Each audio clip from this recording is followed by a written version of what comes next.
Assalamualaikum warahmatullahi wabarakatuh. Salam sejahtera bagi kita semua. Om Swastiastu, Namo Buddhaya, salam kebajikan.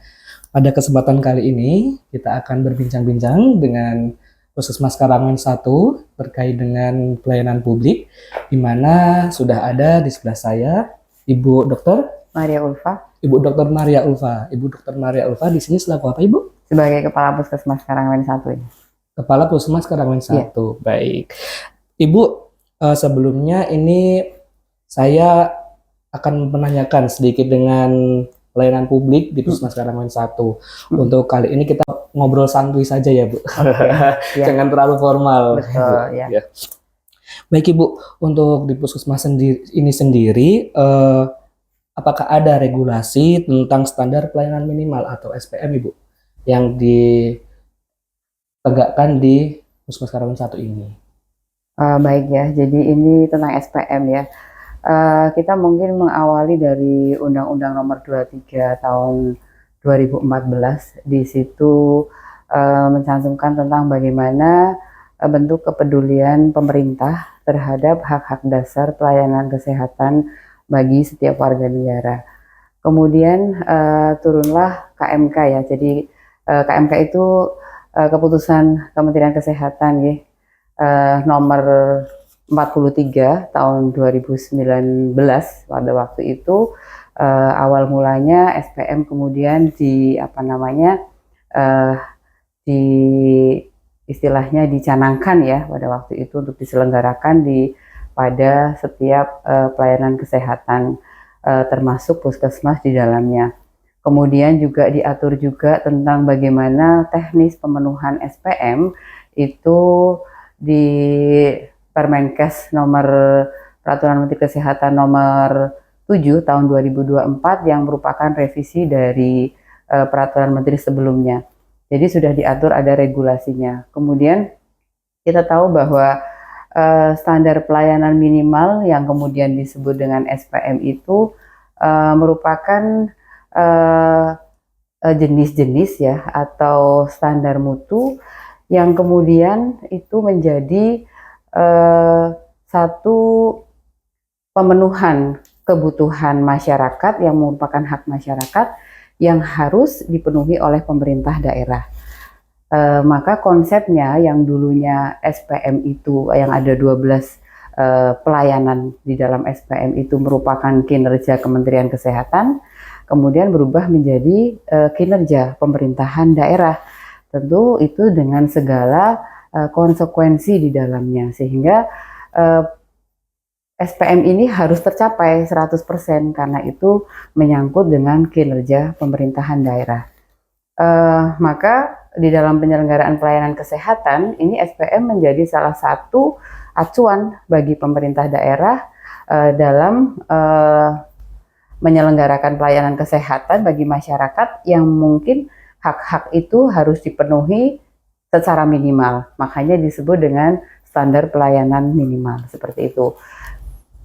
Kemudian bagaimana implementasinya ya di puskesmas ya. Kita tahu bahwa puskesmas itu sebagai unit pelaksana teknis dinas kesehatan, kemudian sebagai fasilitas kesehatan tingkat pertama yang menyelenggarakan pelayanan kesehatan yang meliputi promotif, preventif, kuratif, rehabilitatif yang mengutamakan pelayanan kesehatan ya, yang mengutamakan upaya promotif dan preventif ya. Ini tertuang pada Undang-Undang Kesehatan yang nomor 17 tahun 2023. Sehingga bagaimana SPM ini diimplementasikan di puskesmas terkait dengan regulasi tersebut, sebetulnya kita sudah berjalan ya, sudah sejak dari KMK-nya itu terbit nih tentang pelayanan standar minimal. Kemudian gini, tentu kita di dalam melaksanakan tugas pokok dan fungsinya puskesmas itu kita tetap mengacu kepada regulasi pemerintahan daerah ya yang tercantum dalam RCPMD dan juga sesuai dengan rencana 5 tahunan dinas kesehatan, karena kita sebagai unit pelaksana teknis dinas kesehatan yang bertanggung jawab untuk kesehatan masyarakat di wilayah kerja, di mana wilayah kerja puskesmas itu adalah satu bagian wilayah kerja di kecamatan seperti itu. Lah, kemudian bagaimana penyelenggaranya SPM tersebut di puskesmas gitu, terkait dengan regulasi tadi Jadi nantinya itu akan terintegrasi dengan program-program kesehatan. Kita kan sekarang konsep puskesmas sudah ILP, integrasi layanan primer, sehingga nanti pelayanan kita itu akan mengacu pada siklus hidup. Program-program kita itu akan dikelompokkan sesuai dengan sasaran-sasaran. Jadi nanti ada klaster-klaster di dalam penyelenggaraannya. Seperti itu. Baik Ibu. Sebelumnya terkait dengan SPM nih Bu, di dalam SPM ditetapkan standar minimal Ya. terkait dengan pelayanan. Hal tersebut tidak menutup kemungkinan terkait dengan manajemennya juga Ibu.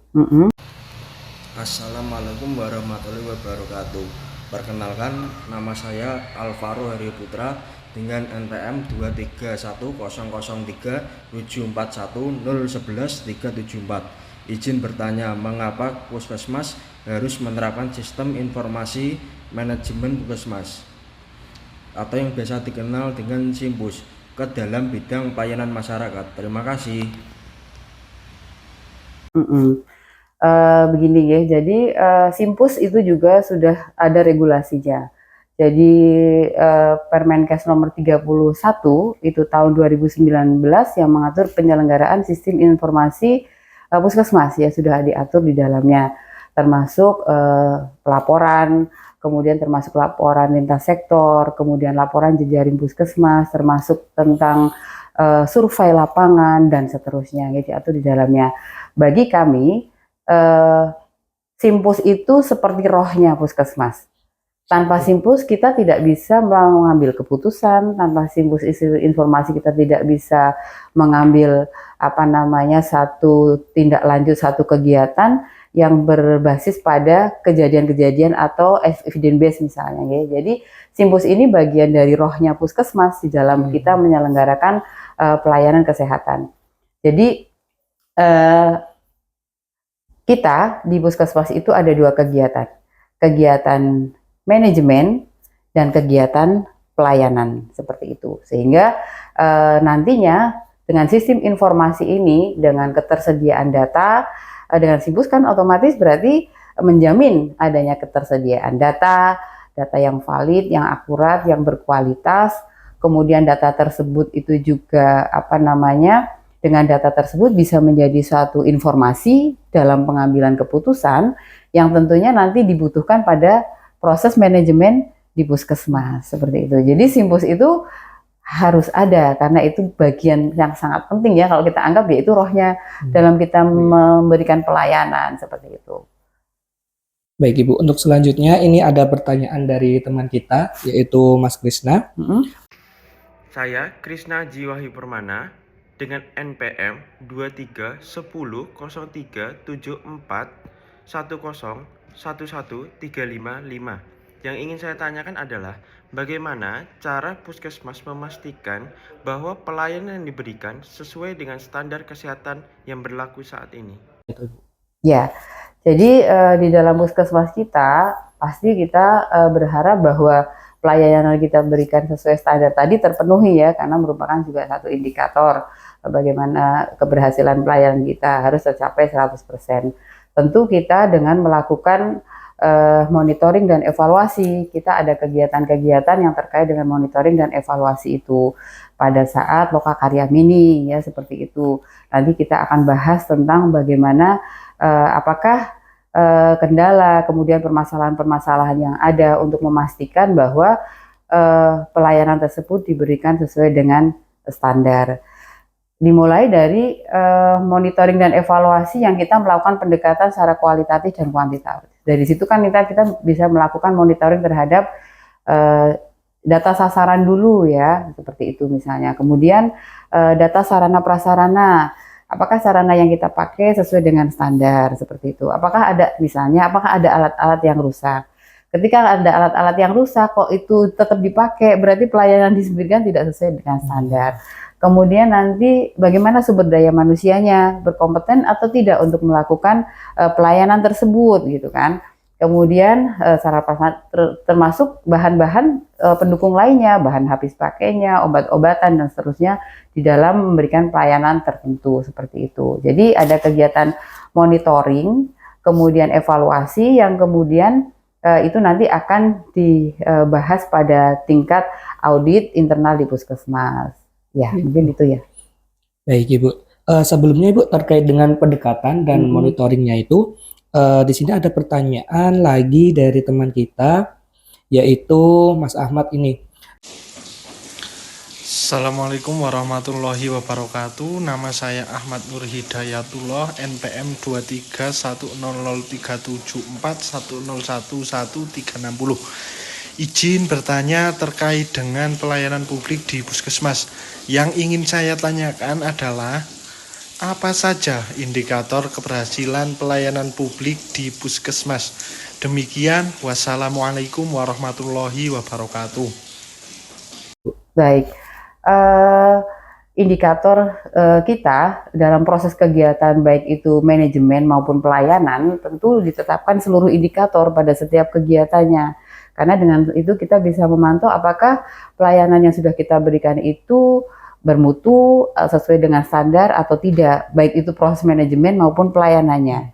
Jadi kalau indikator SPM itu pasti. Jadi 12 SPM ini yang meliputi pelayanan terhadap ibu hamil, ibu melahirkan, bayi baru lahir, usia pendidikan dasar, kemudian usia produktif, pelayanan terhadap lansia, pelayanan terhadap penderita hipertensi dan DM. Ini kan yang di 12 SPM itu ya, sampai dengan ke pelayanan ODGJ dan sampai dengan pelayanan HIV sesuai dengan standar, itu masuk di dalam indikator kinerja. Karena indikator kinerja dan indikator keberhasilan itu berbanding lurus ya, itu sudah jadi Bersampingan ya, ya itu harus 100% ya. Jadi indikator 12 SPM itu harus 100%. Kemudian ada indikator kinerja kunci, itu yang terkait dengan AKI-AKB ya. Jadi satu wilayah atau puskesmas itu dianggap berhasil bagus dalam pelayanan kesehatan apabila tidak ada kematian ibu, tidak ada kematian bayi balita, atau kematian bayi balitanya rendah atau turun gitu ya, ininya ada parameternya. Kemudian kasus gizi buruk atau stunting itu juga menjadi indikator. Kemudian ada indikator yang ditetapkan secara nasional, kita juga harus mengikuti itu. Tidak menular ya, tidak menular itu seperti DM, hipertensi, itu penyakit tidak menular yang sekarang menjadi fokus perhatian ya, dan faktor-faktor resikonya. Kemudian nanti kita tetapkan, jadi kita menetapkan indikator-indikator itu, ada indikator sesuai dengan regulasi nasional, ada indikator yang kita tetapkan sesuai dengan kondisi kita, jadi yang ditetapkan oleh kepala puskesmas. Jadi indikator mutu itu nanti ada indikator di setiap unit-unit layanan. Nanti bisa dilihat ya pada yang kita SK indikator-indikator itu ya, karena masing-masing nanti ada parameternya. Misalnya indikator di unit laboratorium, indikator di lab itu ada parameternya, bagaimana nanti untuk menjamin bahwa pelayanan yang diberikan kita itu sudah sesuai. Kemudian juga ada indikator nasional mutu, itu juga nasional juga sifatnya seperti itu. Indikator nasional mutu itu ada misalnya satu, kepatuhan terhadap cuci tangan, kebersihan tangan, kepatuhan terhadap pemakaian APD seperti itu. Kemudian bagaimana pemeriksaan ibu hamil, bagaimana kemudian indikator kepuasan pelanggan ada di dalamnya. Ya, itu indikator-indikatornya ya. Baik Ibu, berarti terkait indikator di sini terdapat beberapa bagian parameter ya Ibu? Ya. Ada subbab masing-masing begitu ya. Baik. Untuk selanjutnya ada pertanyaan dari Pak Dipa ini. Assalamualaikum warahmatullahi wabarakatuh. Nama saya Muhammad Dipa Daulatala, NPM 2310410111354. Yang ingin saya tanyakan adalah kaitannya dengan akreditasi di puskesmas. Apakah akreditasi di puskesmas kemudian membawa dampak perubahan yang signifikan atau hanya sekedar seremonial saja, dan sejauh mana kemudian akreditasi di puskesmas memberikan dampak kepuasan terhadap pasien? Terima kasih. Waalaikumsalam warahmatullahi wabarakatuh. Ya, pasti akan sangat berdampak. Jadi akreditasi itu sebuah pengakuan ya, sebuah pengakuan yang dilakukan oleh lembaga LPA, lembaga penyelenggara akreditasi Tetapi nanti sebuah pengakuan yang nantinya seandainya kita nanti akan mendapat sertifikat ya. Sebetulnya tidak hanya kita untuk memperoleh sertifikat itu karena untuk syarat tertentu misalnya ya, karena dengan sertifikat akreditasi itu juga salah satunya menjadi syarat untuk MOU kita dengan BPJS ya. Tetapi di dalamnya ada hal yang lebih penting lagi ya, apalagi tadi dikatakan hanya sekedar seremonial ya. Sebetulnya di situ akreditasi adalah pengakuan terhadap kita ya, fasilitas pelayanan publik puskesmas ya, yang memberikan pelayanan kesehatan bahwa pelayanan kita berikan itu sudah sesuai dengan standar, sudah sesuai dengan mutu yang sudah sudah sesuai dengan mutu yang sudah yang ditetapkan ya, seperti itu. Sehingga bagi kita akreditasi ini suatu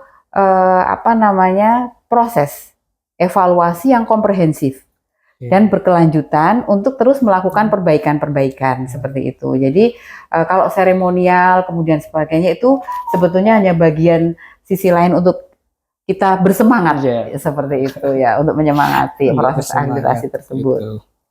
Baik Ibu, sebelumnya di Puskesmas Karangan 1 ini kan akreditasinya sudah paripurna. Ya. Akan tetapi terkait dengan pelayanan kan tidak semua pasien terkadang merasa puas ya Ibu ya. Iya, betul. Terkadang ada yang masih kurang ini, kurang itu. Nah, lalu bagaimana Puskesmas Karangan 1 ini menyikapi dengan hal tersebut Ibu? Oh baik ya. Jadi kita itu tetap ada media-media untuk bagaimana kita menampung segala komplain, keluhan-keluhan pelanggan terkait dengan pelayanan kita ya. Jadi kita sudah ada melalui kotak saran, kemudian melalui medsos di web keluhan pelanggan, bisa diberikan secara keluhan itu bisa secara langsung dan seterusnya. Nanti biasanya keluhan-keluhan itu untuk perbaikan kita akan angkat pada kegiatan atau kegiatan yang disebut dengan audit internal seperti itu. Nanti biasanya akan kita rekap keluhannya meliputi apa saja. Setelah itu akan keluar rekomendasi dan itu kita bahas pada kegiatan yang namanya rapat tinjauan manajemen. Seperti itu. Manajemen. Baik Ibu.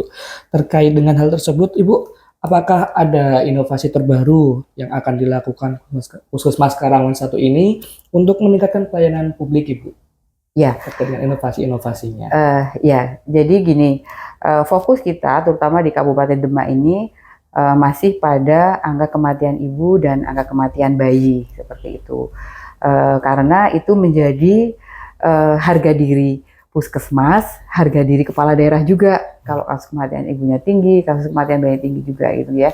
Jadi kita ada kegiatan yang terbaru ini ya, sebetulnya sih kegiatan itu sudah sudah satu bukan hal yang baru, tetapi kita lakukan berkesinambungan yang diharapkan nanti itu bisa akan menekan kematian ibu dan juga kematian bayi. Namanya Bu Hesti Tilik Bali. Bu Hesti Tilik Bali. Bu Hesti Tilik Bali itu jadi istilahnya kita kunjungan ibu hamil, resti, bayi dan balita.